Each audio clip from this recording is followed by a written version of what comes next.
श्री करवा चौथ व्रत कथा। बहुत समय पहले की बात है।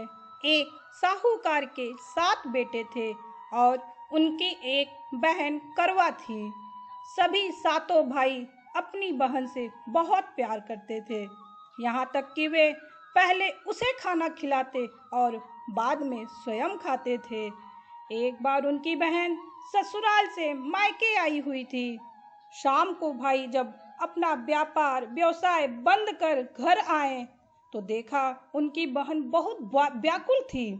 सभी भाई खाना खाने बैठे और अपनी बहन से भी खाने का आग्रह करने लगे, लेकिन बहन ने बताया कि उसका आज करवा चौथ का निर्जल व्रत है और वह खाना सिर्फ चंद्रमा को देखकर उसे अर्घ्य देकर ही खा सकती है। चूंकि चंद्रमा अभी तक निकला नहीं है, इसलिए वह भूख प्यास से व्याकुल हो उठी है। सबसे छोटे भाई को अपनी बहन की हालत देखी नहीं जाती और वह दूर पीपल के पेड़ पर एक दीपक जलाकर चलनी की ओट में रख देता है। दूर से देखने पर वह ऐसा प्रतीत होता है कि जैसे चतुर्थी का चांद उदित हो रहा हो। इसके बाद भाई अपनी बहन को बताता है कि चांद निकल आया है, तुम उसे अर्घ्य देने के बाद भोजन कर सकती हो। बहन खुशी के मारे सीढ़ियों पर चढ़कर चांद को देखती है और उसे अर्घ्य देकर खाना खाने बैठ जाती है।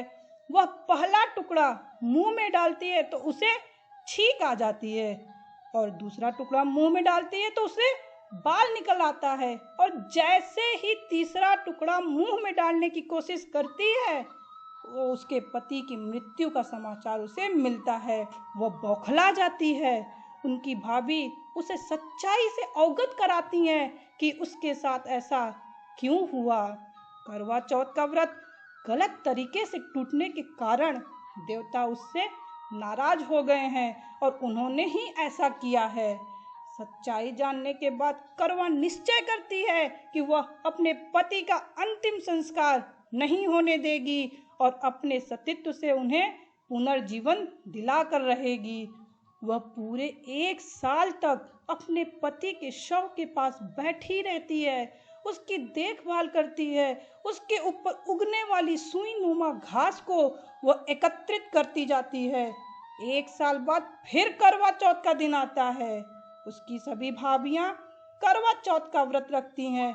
जब भाभियां उससे आशीर्वाद लेने आती हैं तो वह प्रत्येक भाभी से यम सुई ले लो, पिय सुई दे दो, मुझे भी अपनी जैसी सुहागिन बना दो, ऐसा आग्रह करती हैं।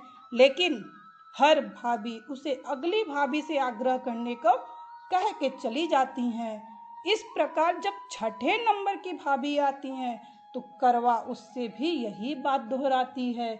यह भाभी उसे बताती है कि जैसा कि सबसे छोटे भाई की वजह से उसका व्रत टूटा था और उसकी पत्नी में ही शक्ति है कि वह तुम्हारे पति को दोबारा जीवित कर सकती है, इसलिए जब वह आए तो उसे पकड़ लेना और जब तक वह तुम्हारे पति को जिंदा ना कर दे उसे नहीं छोड़ना। ऐसा कहकर वह चली जाती है।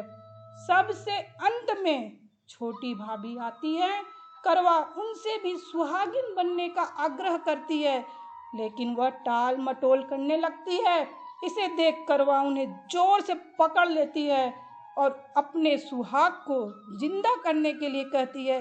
भाभी उसे छुड़ाने के लिए नोचती है, खसोटती है, लेकिन करवा नहीं छोड़ती है। अंत में उसकी तपस्या को देख भाभी पसीज जाती है और अपनी छोटी उंगली को चीरकर उसमें से अमृत उसके पति के मुंह में डाल देती है।